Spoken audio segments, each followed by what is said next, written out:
I bought these boots for my son. He's 13 years old. He loved them, and guess what?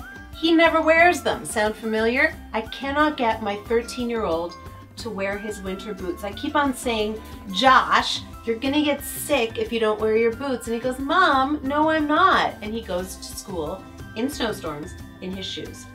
This is the Germ Guy. This is Jason Tetro. He's a microbiologist, and he will tell us once and for all, who's right, my son or me? Say me. Say me. Well, the evidence, I'm just a microbiologist and I have immunology experience, but the evidence says it's you. Really? Without a doubt. So if you don't wear your boots, you will get sick. Why though? Okay, it really doesn't have anything to do with the actual boots or shoes themselves. It has to do with your feet. Now it's really funny. We have one brain, we have the gut brain, but we also have the foot brain. And what the foot does, yes, I know, it's amazing. The temperature of the foot will actually decide how stressed you are and how good your immune system is. And so the colder that your feet get, the more likely it is your immune system is going to become depressed.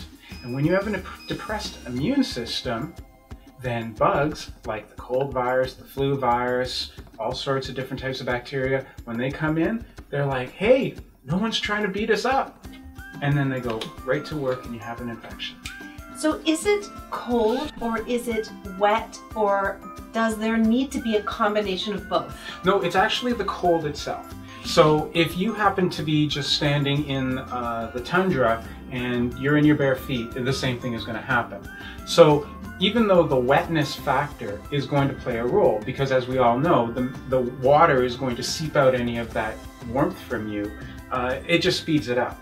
But even if you're out there and you're in shoes and it's -30 outside and there's not a drop of snow, you are still going to suffer the same problems. Which is why I always say, once you actually start getting down below about -2, -3, you want to be keeping some good warm footwear. Josh, are you watching? In fact, I think all the moms should grab their kids right now and press rewind and watch this again. And for more other interesting myth-breaking stories about germs and how they affect your family, you should be subscribing to the YouTube channel, because Jason and I, the Germ Guy, and I have so much to talk about. So subscribe now and put on your boots. I love being right. You are.